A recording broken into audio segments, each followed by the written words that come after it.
Life Skills Academy is an institution that offers coaching programs for children of ages 6 to 16 years. Now, there are life skills a child should learn by the age of 8 years. If not, the child may struggle as a teenager or adult. So give your child a lifetime gift by enrolling them for emotional intelligence, financial intelligence, and other life skills needed in the 21st century. For more information, call us on 7162-9362 or visit our Facebook page, Life Skills Academy. Welcome. Thank you so much for joining us, and thank you once again for coming back. And I'm very happy and excited to be here. It's always nice to be here on a Thursday. It's a weekend activation. So yeah, go into the comment section and let us know where you are joining us from. Please tag your friends, family, let them come through for inspiration. Go to Bonono Speaks YouTube channel and subscribe and click on the notification bell so that whenever we go live, you are notified. Thank you once again for coming through. Today we have an inspiring jazz woman right here. Beautiful as always. Hi, Nnunu. Hi, Benolo. How are you? And how are you? How are you? Hello, everyone. We are good. You look beautiful as usual. Oh my God. Thank you so much. And thank you so much for agreeing to come through. We need inspiration, we need motivation, we need encouragement, and people like you who keep on walking. You walk and walk, you continue doing what you love. People like you really inspire us, and I trust that you will inspire someone even today. Yeah, we're having our people coming in. We will give them time to also comment here, maybe ask you whatever they would like to ask, and give us some love. Yeah, thank you so much, Babedi. Thank you so much. She's saying hi, Bonolo. Hi, Nnunu. All right, Nnunu. Who are you? Who is Nnunu Bomolemo Ramogotsi Neill? Who are you? Nnunu Ramogotsi Neill is a lady from Ramotswa, Kokhotleng ya Tlokweng. I was raised by a single parent who was later married by Mr. Motswaedi, our father that we love so much. I have one sister, one niece, and half sisters, yeah. I grew up in Lobatse. So Lobatse in St. Teresa, where my mother was a teacher, in a preschool. And then from Lobatse, she was transferred to Tlokweng, to come and teach at Batlokwa National School, where I was also schooling. And then I grew up in a Catholic church, ya Roma. Ke tsena go tsholefelong, tata ke tsene go St. Teresa pele, ka tsena go tsholefelong, ke be ke tsena go St. Conrad. Ke mokhiro o motona, ha ele gore o itse gore khiro go tsamana le mokgatlong go teng khiro in Ramotswa. I mean in Catholic church, yeah. So right. And I grew up singing ever since I was a very young girl. I grew up singing. I like singing. I come from a family that sings, like the whole family. If you can hear them sing, you wonder me other jazz artists from here. And later on, I joined KTM Choir. Okay, one of the biggest national choirs here in Botswana. Joined KTM Choir under the leadership of Puso Pietwe, who was my conductor at St. Conrad's Church Choir. So he introduced me to KTM Choir, where I found the late Khumuluma Motsoaledi, may he so rest in peace. Those two guys are my mentors. They helped me to go through my musical career. So I don't know. That's basically who Nnunu is. Yeah. Beautiful stuff. How many siblings do you have? I only have one sibling, and then I have two half sisters and one half brother, and then a niece. We have a small family. But I have one Wow. sibling. Her name is Tidi Kololo. Wow, beautiful stuff. Yes. And we are in the middle of a pandemic. I always ask my guests, how did COVID-19 affect you? Like each and every other person besides even music. But we as artists, it has really affected us in a very, very, very big way, I'll say, because we were actually the first to be affected because I remember last year, 2020, in March, when we were told that no festivals, no concert, no singing at all, Yeah. nothing. It was locked down. So they started with us because with us it's concert. It's a lot of we bring a lot of crowds in one place. So I think the reason why they wanted to stop concert and what it was because maybe um because the fact that um we when we sing we have a lot of people, like we have a lot of crowd, so they had to stop that completely, and it has really been very, very bad. But I was motivating myself and with other friends of mine because we're doing online concerts. I did about maybe 4 of them in those consecutive weeks, because as far as I remember, there were 6 weeks that I did a live session concerts. So I kept myself busy, entertained. I kept my fans busy. They liked it. They wanted me to go on and on and on and on and on. And it's not easy because there are technical problems behind, even if you can Yeah. prepare, that you have to come to their face like with a smile and, as if nothing happened. But it was a lot of things because that time I didn't have Wi-Fi, had to buy, data, and you have to be there like 2 hours or an hour singing and talking to them and motivating because no one didn't know what this was. Yeah. But I kept myself busy with the live sessions a lot. And at the same time, before COVID, I was recording my album in South Africa, where my producer is and everyone is. So I had to stop everything, but I was communicating with them online, trying to put a voice, trying to say, someone go to the studio and put a solo part, like a saxophonist or a guitarist. So we are trying all this because we didn't even know what is this. We didn't know where it's gonna end. But at first we were just sitting, not knowing what we can do. But right now, um, I mean, we are used to this, and I'll say that because now we are here. Like I'm here with you. We're doing something, trying to Yeah. inspire at the world, but it has really impacted us in a very, very, very bad way because we don't have money that is coming in. It's only here and there. It's royalties because our music is still playing on radio, so we get a little bit of royalties here and there. We get jobs, a little bit of jobs here and there, but because of recent I've been singing a lot in funerals. I don't know why. I don't know what that. Because I'm telling you, there's so many funerals now. there are so many funerals, and that's where we Yeah. sing with Yeah. my other friends of mine, like Women of Jazz, and So, Yeah. but sometimes I get hired to go and sing in funerals. So Right. because there are no concerts, we're not singing anyway. We are not even putting anything on the table. We are just so stuck.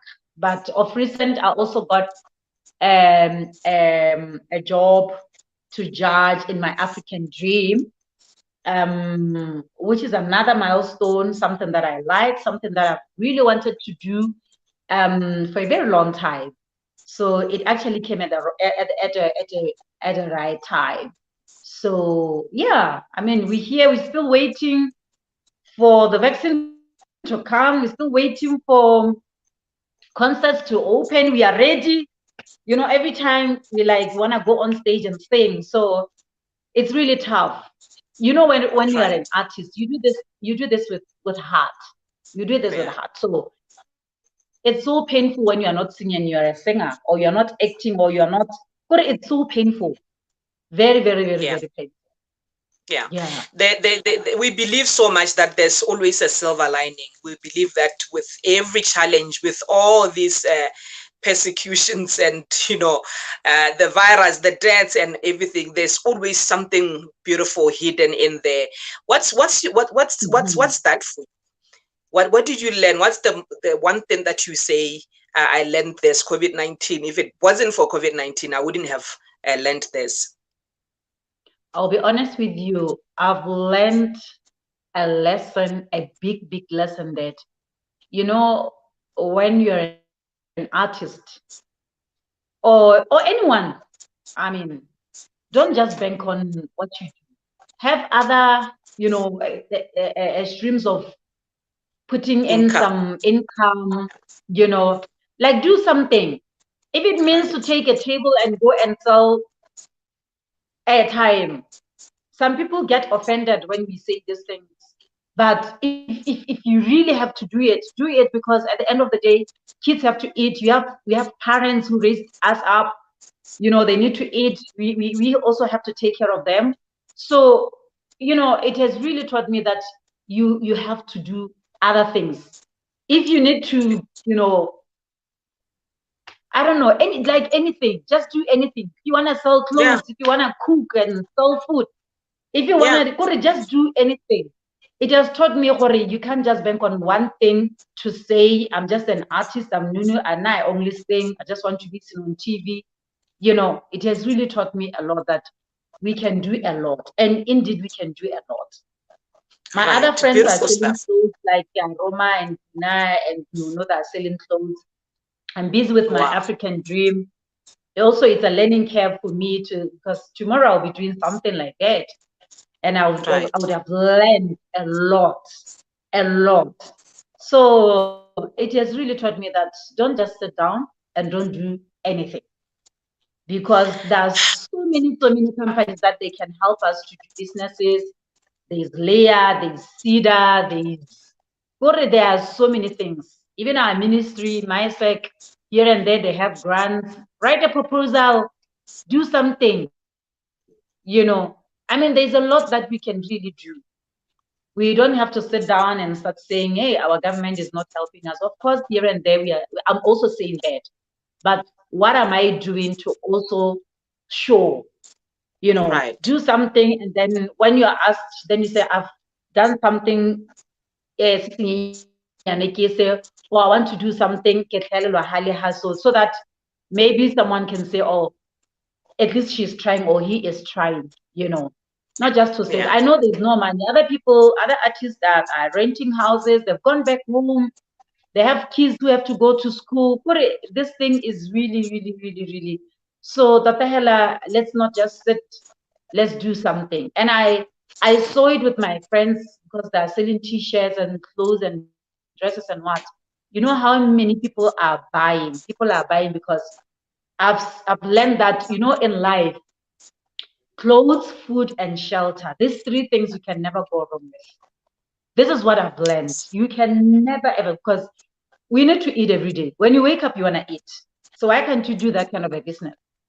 You can't sleep in a tree. You need a shelter to sleep on. You need clothes, So I've seen for these three, every day, somehow someone is buying or renting a house or what. So yeah, I'm just here saying let's try something. It's hard, and these are the things that I've really, really, really learned. And also in music, I think in other countries internationally they've been doing that. They've been recording online. You get an instrumental, and then you can send it maybe to America or anywhere in the world, where saxophonist or guitarist that side to put a line and bring the music back to the studio. You know what I mean? So we don't have to say we are waiting for COVID to go and finish our project. We can do a lot online. We don't really have to just sit and say, because we don't know. We don't even know what this vaccine, are we going to be healed completely? Are we, or is just, you understand me? So life really has to go on. It has to go on. So we shouldn't wait for anyone for anything. Yeah. Anything that you Awesome. think that comes to your head, just do it. Awesome, beautiful. That's I think that's one lesson that we all learned, to really, create those income streams and do whatever you have to do to survive. Yeah. And there's a comment here by Hilda saying everything is possible, just have the right attitude. And I think that's what you are talking about, saying if you have to take a table, sit by the road and sell something to make money, do it. So that's the attitude that we are talking about. Beautiful stuff. I looked at your you had a live session online last year, April. You were singing so beautifully, singing songs of hope, and just encouraging people out there. And you got so emotional at some point. You just broke down and cried. I actually cried with you, but you were crying last year. You were crying last year. I watched it. I think 3 days back, I was crying watching that. And so I really want to know what was going on in your mind at the time. What triggered you? Why did you get so emotional? It was, I was like, am I in a concert? How long am I going to be doing this? Am I really stuck in front of, because at the time I was using my phone, I was like, is this where my career will end? Because we didn't know, we didn't understand what's going on. And I got so emotional seeing all my friends were there. I will have something like 3.5K or 5 point something K of viewers, the whole world. And I got emotional because at first I thought maybe let me just, for boredom's sake, let me just do something. I didn't know that people are there, are waiting, because I had done the flyer. All of a sudden, everyone was there. Everyone was there, and they wanted more and more of it. And I was like, I really got emotional because I was thinking these people could be with me on stage somewhere. I mean, watching me live and singing to them live. So, is this is this my stage? Is this the Hampton stage? Am I just here? Am I never gonna travel to abroad like I used to? I really got emotional. I was like, is this serious? People are here and they're commenting, and some of them were saying they are watching in a big screen, the smart TVs of today. You can actually connect, and people were families were gathering there. They were saying, we're cooking lunch and having our drinks, just like in a festival. This is what was happening. I really got so emotional and I really got serious. Like today, you see, I tried to do some makeup, look like the Nnunu that you know. You saw me earlier when you were preparing this monologue. So I had to, I take them very, very, very seriously, and I never want to lose them anyway. I do it exactly the way I will do it live on stage. They were even asking me questions saying, how crazy are you? Kana, you are dancing and you are, ululating, you are moving around and stuff like that. But you're just alone. Okay, we are here, but you can't see us. I was like, guys, I had to just think about this for it. Okay, what if everyone is just here? Let me just perform as if I'm on stage and people are watching me. This is exactly what I was doing. And I'll sing for the whole hour. I'll sing for the whole 2 hours, and I'll give messages in between to say, guys, let's not give up. Let's not give up. As if I was just saying things that should, because we can only encourage people. We can only advise, but I just had to do it as if I knew what COVID is, where it's going, and what I was like, let's not give up. Let's keep on, keep on hanging there. Yeah, You know, yeah, there's yeah. life So after this. I relate with that very much, because we also go on air on radio, and it's like you see the smiles on faces of people. It's like you see your audience. So we are used to that. We imagine our our audience, like you play a song, and you just see in your imagination, you just see them dancing. So yeah, and I think last year for most of us, we really didn't know just what's going to happen, what the future holds. And I understand you getting so emotional about that, because now it's really sinking in to say, we might never ever go back to that normal that we were used to. We are in this new normal, and we keep getting new normals, if there's something like that. I mean, things are changing so much, and very quickly, but we keep the hope, we keep the trust, we keep the faith. I know you mentioned that you started singing at a very young age. You are from a family of artists, and that you joined KTM choir. And maybe take us through that journey of your career up to where you are now. And I think later on I would like to talk to you about my African dream position for you. But for now, just take us back to where it all started. I know you sang with Bore and Dingo Joe at some point. Just take us through that. Okay, when I finished my Form 5, I went to work at BIAC. BIAC is one of the departments under the government department, yeah, DPSM. So I was recognized because I was now singing at KTM choir. I was recognized then by the late Duncan Sinyatso, even before Regio 1. The late Duncan Sinyatso through Seji, through Molimo Motswali, because they were friends. And then I was on studio recording with Red Duncan Sinyatso. I was a backing vocalist. Let me say that. I was a backing vocalist with Nnunu. We sang for 10 years with all just jazz artists. Duncan Sinyato, Dingo Joa, Lista Buliseng, Punaka Basian, Shantilo, you all name them. So Kamurua Komukor, you name them.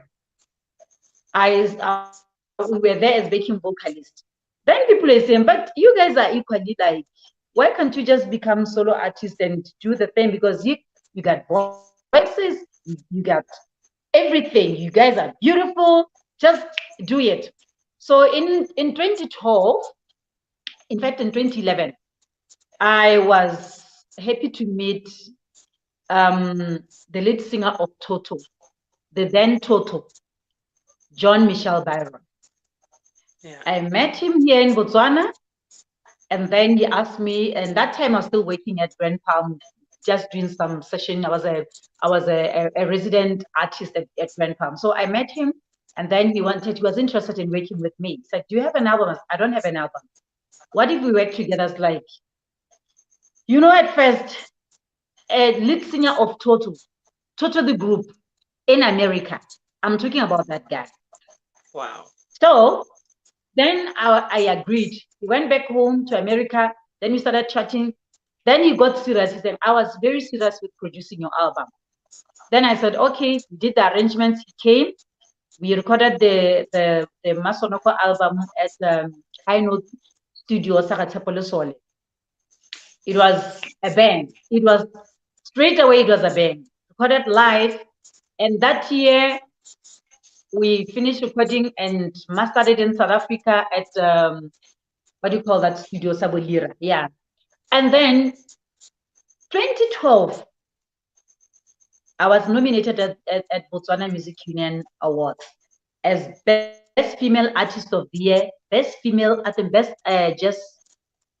Best Album of the Year, Best Female Artist of the Year, Best Afro Jazz Album, and Best Album at the Packaged Album. Yes. So I got the two biggest ones, which were Best Album of the Year and Best Female Artist of the Year. I never looked back. I never looked back. I was invited all over the world. I'll say all over the world, because if you have gone to America, China, and Europe, you have actually gone the whole world. So I was invited in Germany, where I was with other artists. We even formed a group called Kalahari Roses with just artists from Botswana and artists from Germany. We did a collaboration of the album called Kalahari Roses. So we went to Germany. After Germany, I went to Sweden. I went to Switzerland. I went to China. I went to America. I was all over the place because of my album. Wow. Everyone in those countries were saying, because um, they could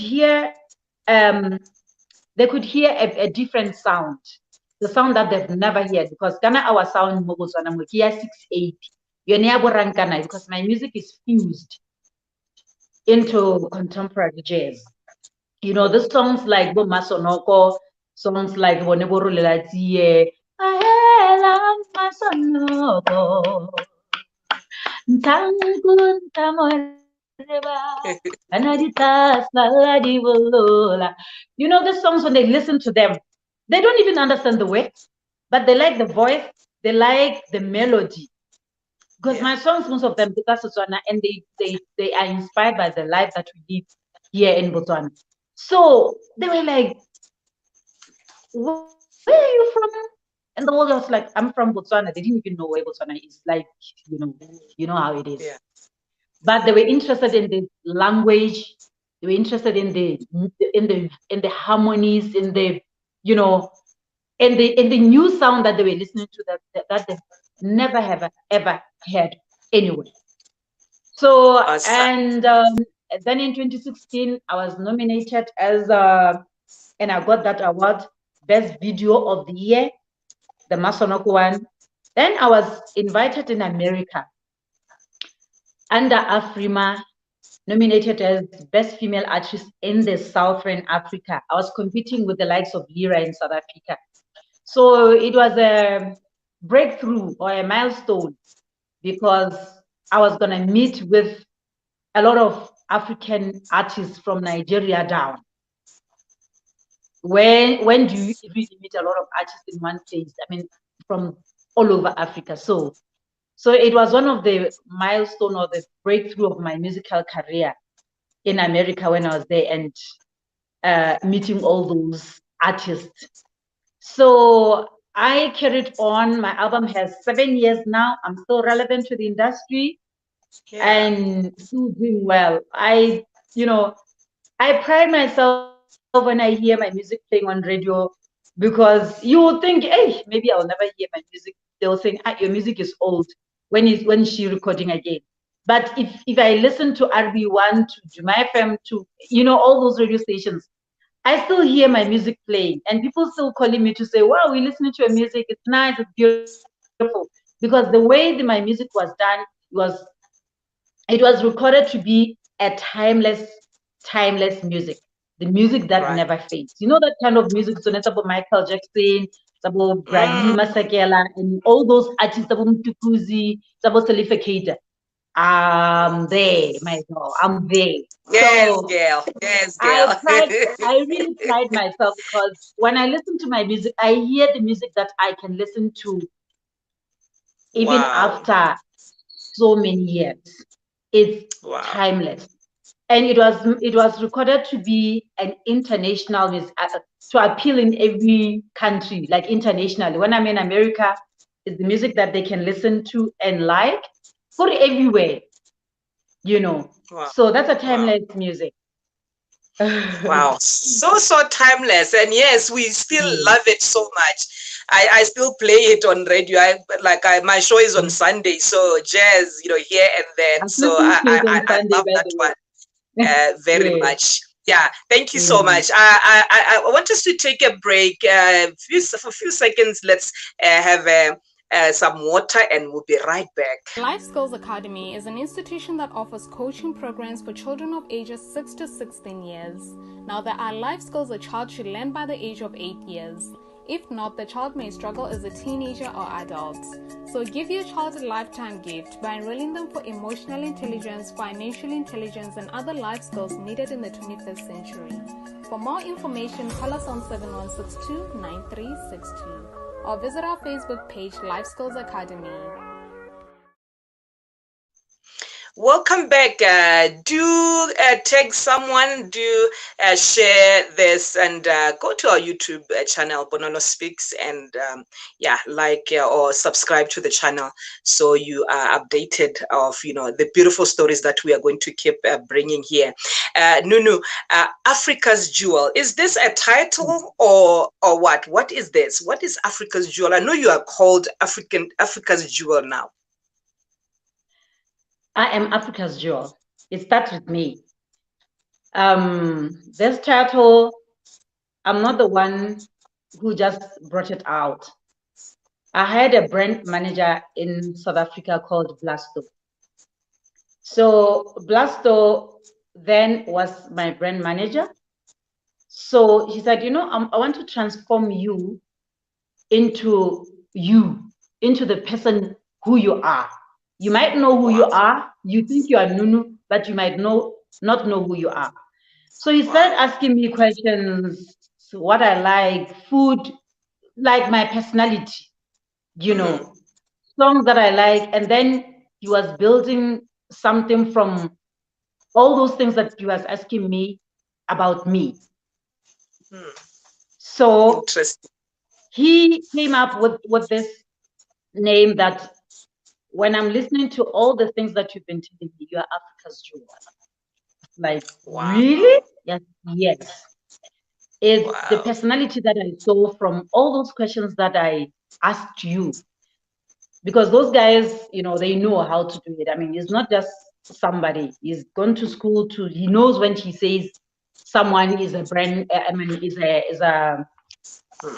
a brand and how, So yeah, and this Africa's Jewel is a project at the same time. It is a project at the same time. It has Africa's Jewel Idols, Africa's Jewel voice training, Africa's Jewel masterclasses, Africa's Jewel. It's a project on its own. I'm sitting on millions right now. I'm telling you. And it's something that, it's doing everything. It's doing everything. So it's something that I'm actually working on it right now because it's been a big document like this shelved. So because of this COVID, I'm going to take it out and I'm going to do wonders with this Africa's Jewel project. It is a project and I am a project and everyone is a project. Wow. So it's going to do a lot of wonders because I saw it when after I recorded my album, appearing on TV and doing concerts and what. There were so many upcoming artists who wanted to work with me. But at that time, I couldn't bring them all in my plate. Some wanted to be backing vocalists, some wanted to do collaborations and what. And I could only get 3 backing vocalists, a tenor, soprano, and alto. So I couldn't change them in each and every show because it doesn't perfect the performance when you do that. You have to maintain your team so that they know their lines and their cues and what without me being bothered, So then I saw it fit also to do all this around Africa's Jewel, because at the end you are doing a voice training, master classes of how to hold a mic on a studio, how to write music, it's a lot of things that is under Africa's Jewel until you are a fully fledged artist. This is what Africa's Jewel is all about. It will be beautiful stuff. It's big, it's huge. It's really huge.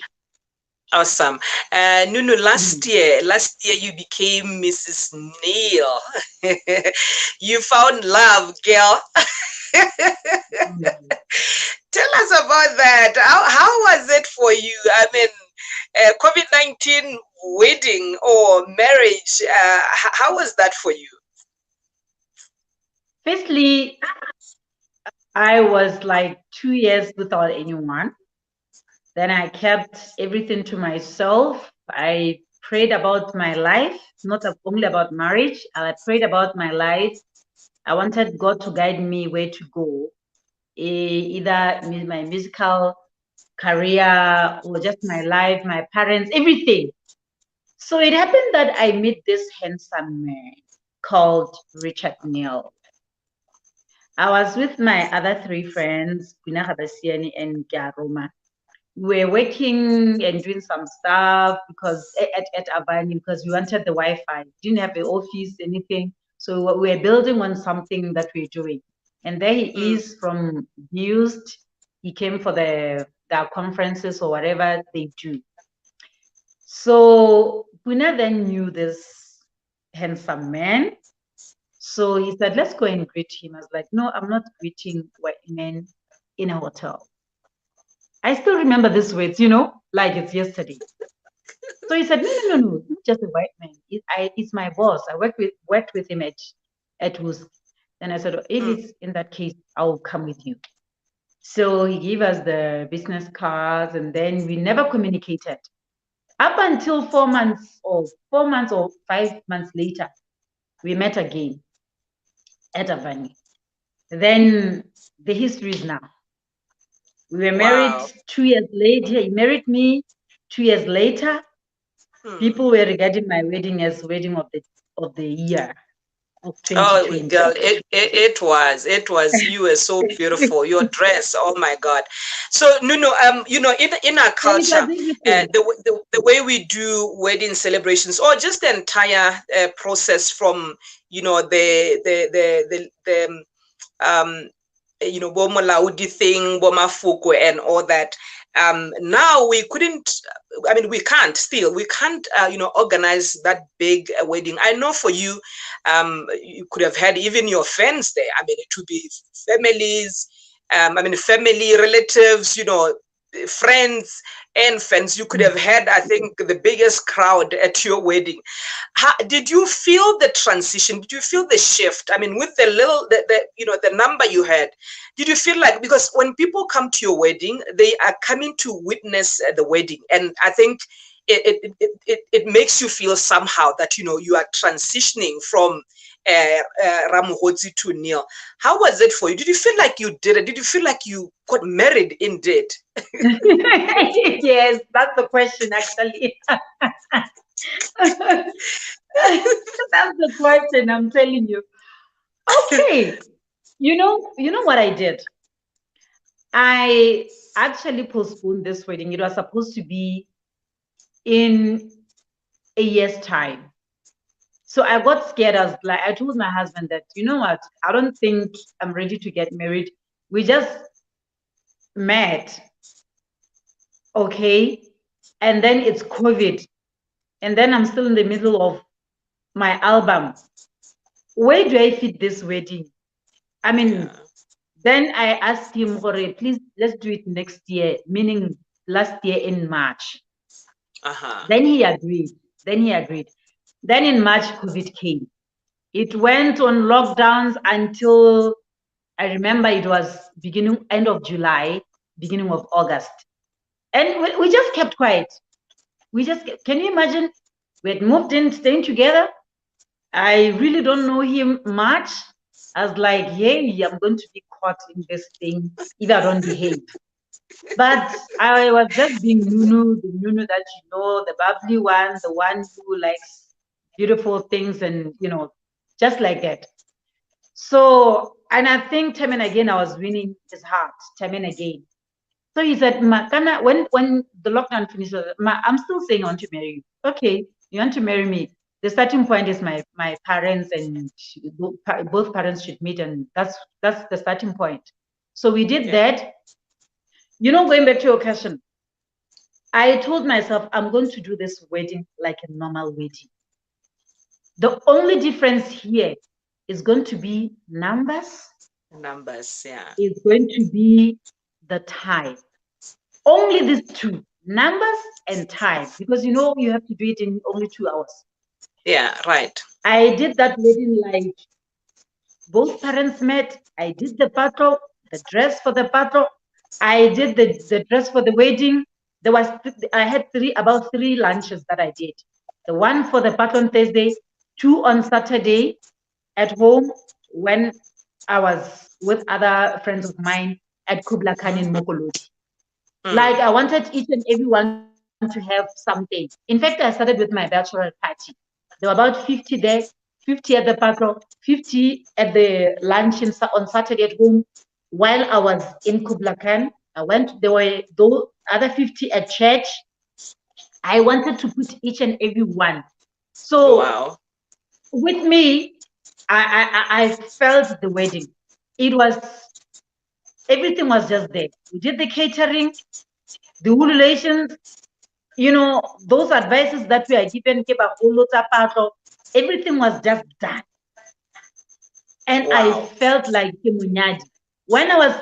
I cried when I was at church, when we were exchanging vows, and I was like, this is really This is going it. on.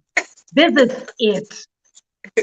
The priest came, said those words, we put on the rings, we kissed, it was a wedding. We did photo shoots, I did everything. And I Wow. brought the A team because I had a wedding planner. I had who was order. I had a stylist and Kamamo, who was doing everything around my dresses, my makeup, my hair, everything. He was doing the directive, whatever you call it. He was doing everything. So I had those people within a short period, because it was August, then October, November, it was the wedding. So it was like 2 months of doing everything, of literally doing everything from the negotiations to the final wedding celebration. So because I had a strong team of friends of mine who were helping me, I had a team, Mawanda. I had a very strong team. Bozanzal Hashfeld, what the woman of Jesse, I had a strong team. Benjamin Magat. I had a strong team. Lee and Mr. Neill had a very strong team from his part, who were working together, giving each other updates. So the wedding was 199% perfect. Wow. In Wow. everything. Wow. Very, very interesting. Everything. Yeah. Yeah. In Beautiful. everything. Beautiful stuff. Beautiful And I was stuff. there right on time. Yeah. Awesome. Nnunu, I'm just thinking about, the life of a jazz woman, the life of a jazz artist. What's your day like? What time do you wake up? When you wake up, what do you do midweek and weekends? I mean, can you just give us a picture of what you're busy with, midweek or weekends? Yeah. When I wake up first thing in the morning, I drink lemon and honey. That's what I do. Before I even bath or brush my teeth, lemon and honey with warm water. I do that. And then I do a little bit of exercise because I can't go to the gym in the morning. I'm lazy to do that. I rather do it in the evening. And then I do some exercises. And then I check my schedule. Do I have meetings? What do I have to do? If I don't have meetings, I sometimes sit down and relax, or sometimes go to the gym during the day. But most of the time, I go to the gym in the evening. That one, I do it every single day. I go to the gym. That's how I keep my mind awake, my glow, my mind like working. And I listen to a lot of music. I watch movies, and because nowadays I'm on my African dream, the schedule has actually completely changed. Like from Tuesday to Thursday, we are busy at the boot camp with my African dream, because we judge, we have top 16, we have top 8, we have cutaways of what we are busy from Tuesday to Thursday. And then Friday is my free day. Saturday, if there's a wedding of a friend or whatever, I can attend, or I just go home sometimes. I know we don't have to be moving around a lot, but sometimes, most of the time, I'm home cooking for my husband, enjoying our time together, And then Sunday, it's church time, you know. Okay, I've gone to the whole week now. I've moved from the day to the whole week. Right. Yeah. So that's how what I do the whole day and then the whole week. You know, Awesome. I have that schedule. Yeah. Awesome. So let's look at my African dream. How did you land that position as a judge? I didn't even see it coming, but I was also not surprised because of the journey. I think whoever chose me there, whenever my African dream, they saw the journey that I've walked throughout 21 years of me being in the industry. I started as a backing vocalist. I've been there, I've been visible, I've been consistent in my musical career. I've done collaborations. I've been a conductor of so many choirs. You know, the brand, maybe also they were looking at the brand. Is this the brand that we can associate ourselves with? You know, Ghana, you can't be associated with something that is really bad, you know. Does he Yeah. drink alcohol and go around doing stuff?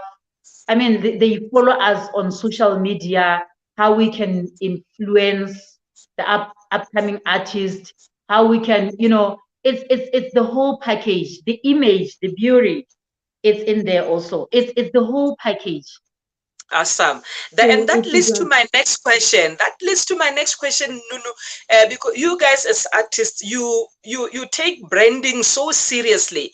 But can we look at branding, for just anyone? Why is it important for one to really brand themselves? it takes a lot. It really takes a lot. It's dedication, it's focus, it's determination. It's it's a lot of things to be a brand. The unfortunate part is you can't live like any other person. You can't just go to a bar and start drinking and then start insulting people and start behaving in a manner that you are forgetting that the next day it's you on stage singing to the people and trying to make them like, I'm here, I'm doing something that you can believe in. It's a lot of things in there, you know. So it's Yeah. a lot. You are always Yeah. like directed toward this way, not this way, in a way, Mm, mm. because Yeah. cameras are always there. Um, Paparazzi. Paparazzi is paparazzi always is following. always there. They are always following you. So Yeah. you are really directed and guided in how you have to live your life. If it Yeah. means lying on Facebook to say, you know, I don't drink alcohol, you know, I don't go to the bars, when you actually go there, just because of your brand, to protect it. I mean, this is how far sometimes you get, because you have to be someone that, because at the end of the day, you are also an inspiration to a lot of people out there, not only the musician, even Yeah. at church, the you know, in the public, the environment that you live in. You have to Yeah. be someone that when they see Yeah. someone who can inspire their child, their children, who can inspire anyone. So Yeah. you are guided by something that's, so it takes a Mm. lot. It's the way you Right. wear, it's the way Mm. you talk to people, it's the way you carry yourself when you are around people, it's the way you sit, it's the way you eat, even eating, it's the way you drink, it's the way it's actually Etiquette. everything.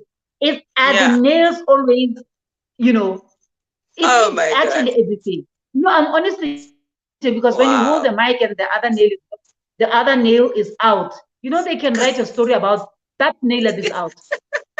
For nowadays, she's not making it. She doesn't have money. She doesn't care. But a story Mm. can really be created. Just over Mtiala this that. thing. No, it can be created.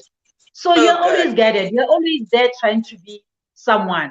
You know where I enjoy a lot and do. funny things and write whatever I want to write, it's on other groups where I have friends with.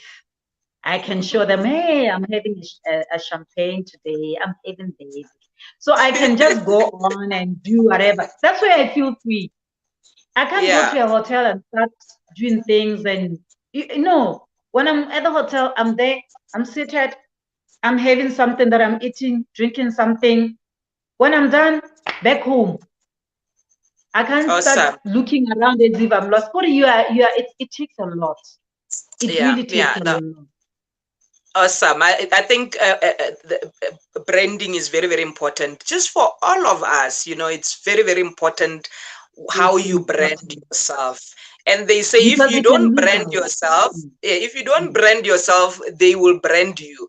So one has to be intentional about, one has to be intentional about really who they want to be and, the brand that they represent.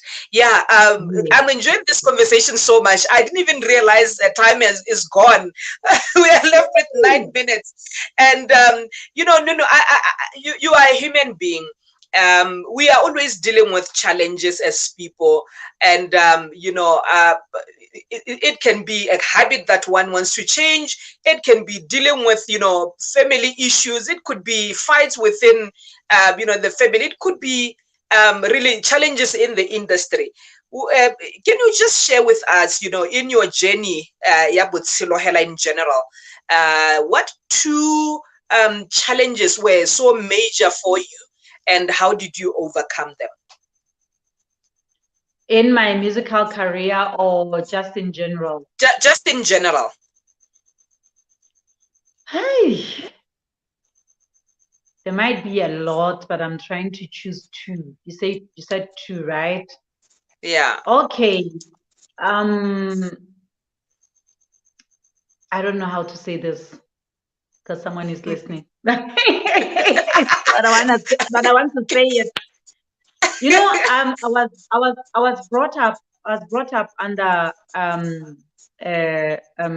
Christian background.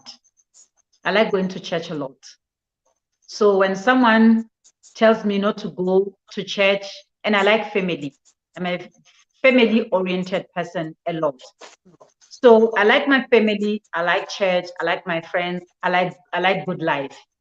So I was once cushioned to say, you're not going to church, you're not going to see your family, you are not going to sing, you are not, it really broke my heart at some point in time in life.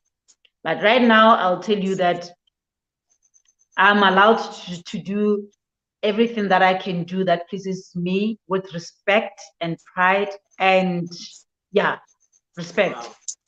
I'll go to church, I'll come back, cook and what, because I can never see myself living without going to church and pray, without going home to check on my mother or my parents, if they're okay, my friends, everyone. So these were one of the challenges. And then maybe the second one, I'll just put it at the second one. That one is the first one. Second one was when I was becoming a fully fledged artist, where I carried myself from recording up to when I got awards and traveling with a manager. After that, I didn't have a manager. Where my musical career was supposed to be at the peak of its entire, because when I recorded my album, that's what I told myself. I'm going to be one of those artists who are really big in our country. That's why I did all that to penetrate the market, even somewhere there in Europe, But, to be an artist without a manager or a team that surrounds you and you work with, it is as much as you not even going anywhere or not even had started anything. Yeah. Sometimes, or most of the time. So, it was really a tough not to be having a manager. And even right now, I sometimes, call other people to say, can I have a manager? Can you be my manager, please? But the problem is, say, Nnunu, you've been there in the industry for a very long time. You already know the tricks and whatever it is. So we can't control you guys. You know what to be done to be where. So, it's a problem on its own because we can't easily have managers here around. Maybe you can be my manager. Maybe I can continue and talk to you, Bonolo. But these Yeah, I just got a job. I just got a job. These are the challenges. They are the challenges because you will think you're doing something right, but you need another person to tell you, not this hair, not this clothes. You can't start the show with this song. Do this. So we're doing everything for ourselves, basically. Everything. I only have a personal assistant who will carry my bag, who will zip my dress, who will go and take the food on backstage but I don't have a manager. I'm literally doing everything for myself because people can't work with us. They're saying we are already okay, we know this, we understand this, but it's never like that because in music, you never stop learning. You are just a student when you are an artist. You learn every day until you go sit down the pit and the grave. That's how it is. So those are the challenges.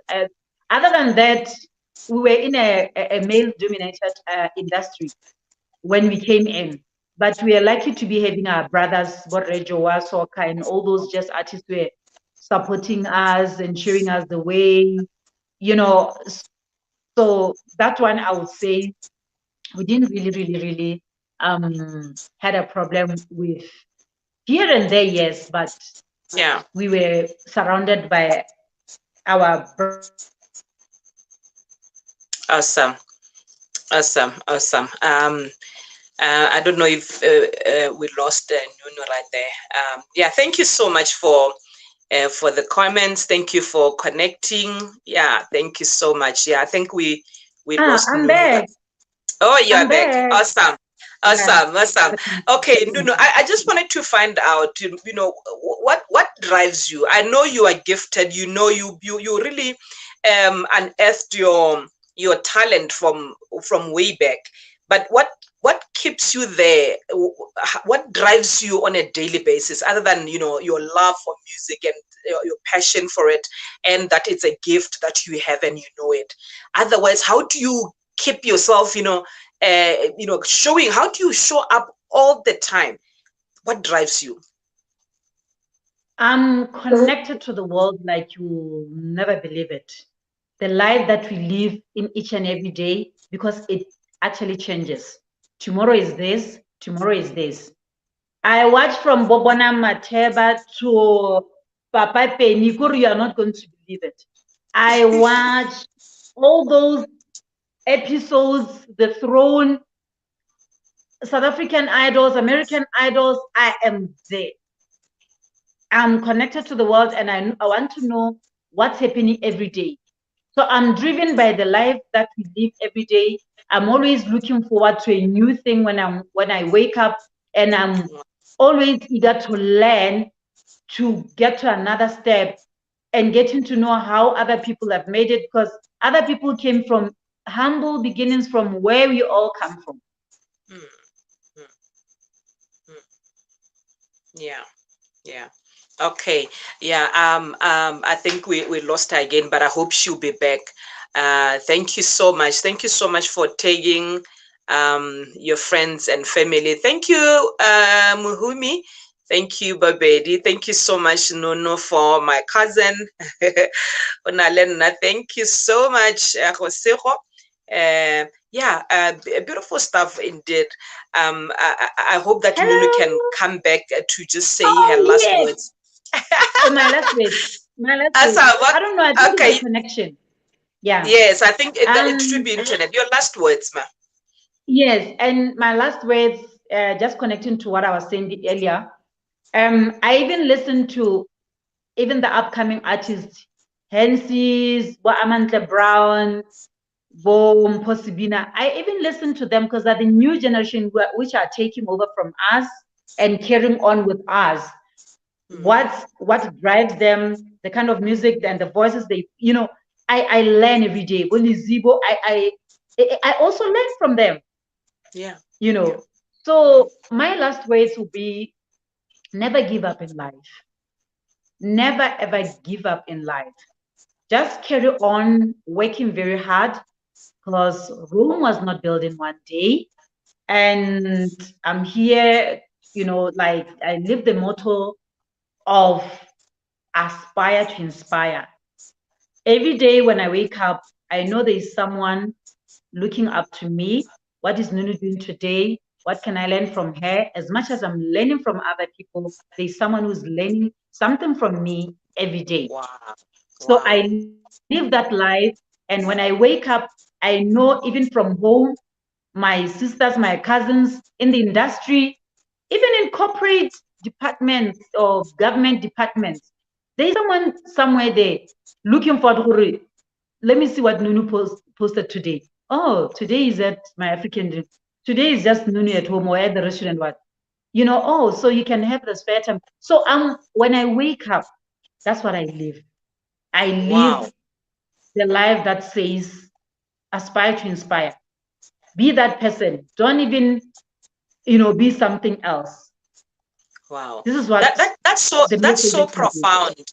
That's so profound, Nnunu, because I think a lot of us forget that we are modeling someone, knowingly or unknowingly. You are modeling someone. There's someone looking up to you, and so you can't live your life selfishly, being careless with your life, because there's someone who is really looking at you, and that's very, very powerful right there. Nnunu, the time is.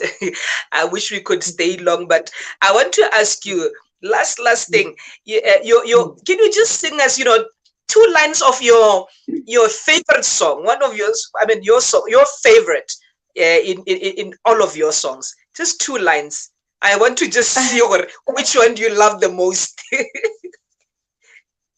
Memories cross my mind of the days we used to play, and hope we go back to those happy days.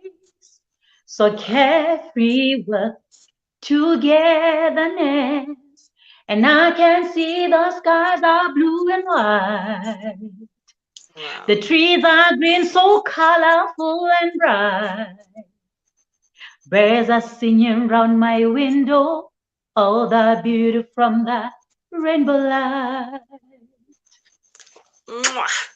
Wow, beautiful. If you listen to this song, it's track number 2 on Masodonko album. Just go and listen to the voice and listen to the lyrics. It talks about that young girl who grew up having the parents there looking at her growing up to be a beautiful woman, priding themselves with. This is the whole song. To grow up to be a woman who worked for them and, get married, have kids and what. This is the song. And thank you so much, Beautiful. Bonolo. Beautiful stuff. Thank you so much. Thank you so much.